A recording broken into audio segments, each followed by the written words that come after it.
歡迎收睇雲順假期。今次2日1夜嘅深圳之旅，我哋將會開箱一間喺2026年新開幕嘅酒店，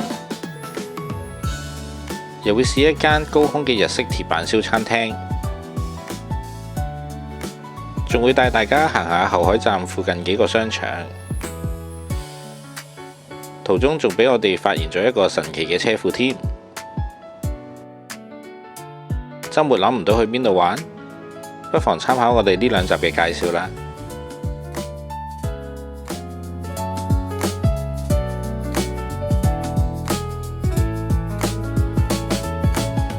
第一站我哋去咗福田市民中心附近嘅一間高空鐵板燒餐廳。要去市民中心站，最方便就係經福田口岸過關，坐地鐵4號線坐3個站就可以直接到達市民中心站。車程係大概9分鐘嘅。如果你係從蓮塘口岸出發，你都可以坐2號線往赤灣嘅方向，直接坐到市民中心。車程約24分鐘。而如果從羅湖出發呢，最方便就係坐1號線去到會展中心站，再轉乘4號線到市民中心。車程係大約26分鐘。咁我哋喺市民中心站 B 出口出嚟，右轉一直行，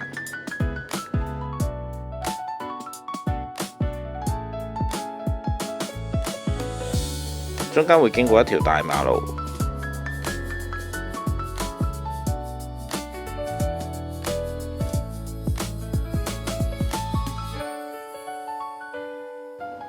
過咗馬路之後冇耐，就會見到安聯大廈個牌。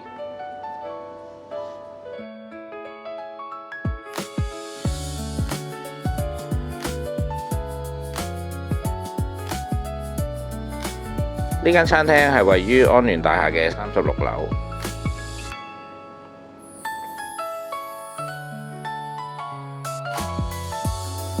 入到餐廳，感覺佢嘅空間好闊落，裝修好簡潔。餐廳以深色同木色為主，啲燈光唔刺眼，感覺好舒服。而餐廳最搶眼嘅，當然係佢哋 L 型嘅玻璃窗啦。我哋今日11點半去到，可能因為時間仲早啦。餐廳仲未有其他客人嘅，不過咁其實窗邊嘅位呢，一早已經俾人 book 晒㗎啦。好在其中有一組客人呢係 book 咗1點半嘅。咁餐廳嘅服務員問我哋介唔介意1.3交台，我哋睇一睇，既然可以坐到窗邊，用餐時間又算充裕，咁當然就唔介意啦。不過我哋都建議大家提早 book 位，咁就肯定可以有窗邊位可以坐啦。另外值得一提呢，佢哋餐廳呢度係有包房嘅。而且呢，其中一間包房嘅景觀呢，睇落都好似好靚喎。如果有一班朋友嚟嘅話呢，不妨試下 book 下佢哋嘅包房啦。咁啊可以自成一個咁，一邊睇住個靚景，一邊享受美食啦。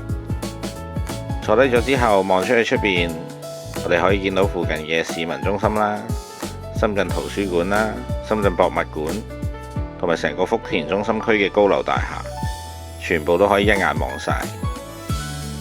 我諗如果夜晚嚟呢度食飯，望出去夜景應該會更加靚嘅。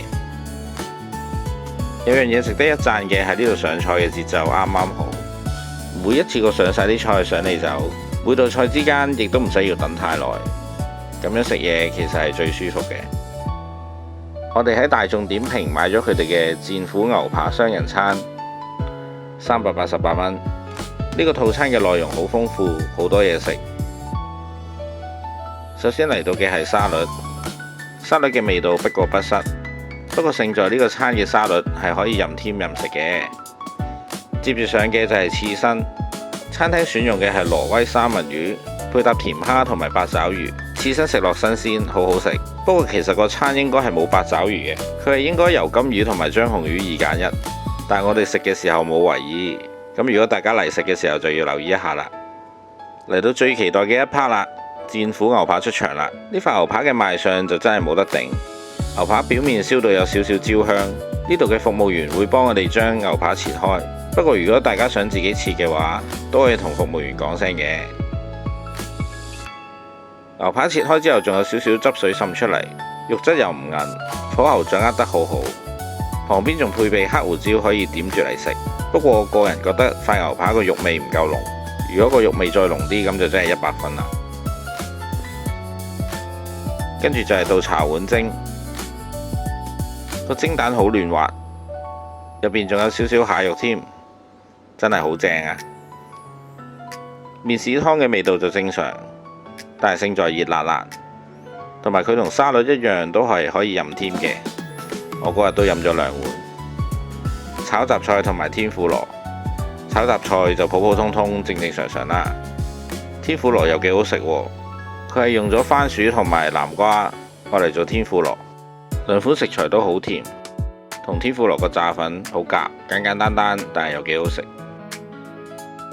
之後就到燒青魚，唔好睇佢好似散收收咁樣樣，師傅燒到外層微微嘅焦香，入邊仍然保持嫩滑，魚油嘅香氣好足，配搭埋佢嘅酸酸地嘅醬油嚟食，超級正。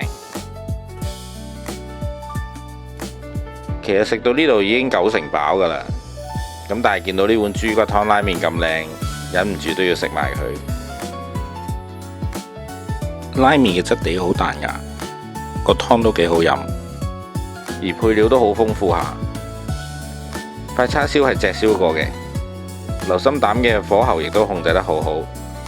雖然係2人 share 1碗，但都真係飽到爭啲食唔落。其實呢間餐廳嘅高空景已經加咗好多分，加埋佢嘅食物水準穩定，最緊要嘅係價錢唔貴，性價比真係好高。無論係2個人嚟食，定係約埋一大班朋友，都好適合。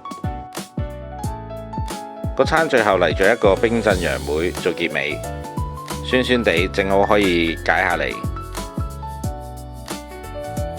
其實我哋一路食一路都見到遠處落緊好大雨，咁我哋就趁住未落到嚟呢邊，嗱就埋單走人啦。因為仲未到酒店 check in 嘅時間，我哋就喺附近先行一陣。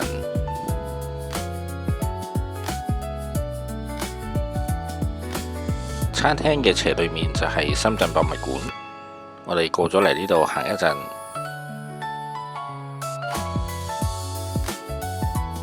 呢個深圳博物館面積約1萬平方米，入面好大好闊落。佢係喺2008年嘅12月開館嘅。入到嚟最吸引眼球嘅就係佢哋個大型玻璃天窗。呢個天窗可以令到自然光入到嚟，令到成個博物館有一種好柔和嘅光線。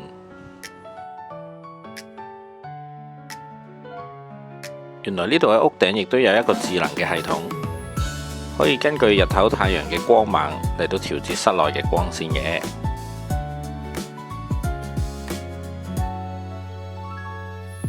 呢個博物館樓高3層，每層都有唔同嘅展覽，其中包括野生動物標本嘅展覽，以及唔同年代深圳嘅發展狀況。而目前館內仲有一個好特別嘅收費特展，呢個展覽名為《寵愛貓貓狗狗的世界》，佢係同法國國家科學技術總館合作嘅一個展覽，結合咗中國歷代嘅貓犬文物，仲有20幾項嘅互動體驗，好適合一家大細一齊嚟玩。呢一個展覽嘅展期去到今年嘅10月8號，如果想帶小朋友嚟玩，就要把握機會啦。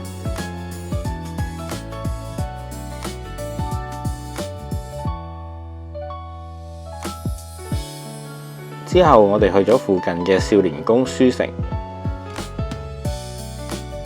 呢個書城分為南北2區，地方真係好大。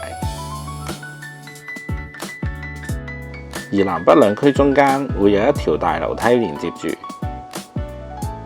好多講座同埋活動都會喺呢條樓梯度舉行。書城嘅其他唔同位置亦都有唔同嘅玩樂設施，例如有夾公仔啦，另外亦都有 VR 嘅遊戲。另一邊就放咗幾部鋼琴俾人哋嚟彈奏。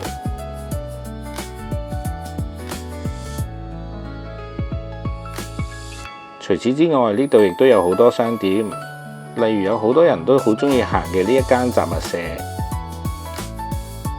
呢間鋪頭裏邊有好多好得意嘅產品，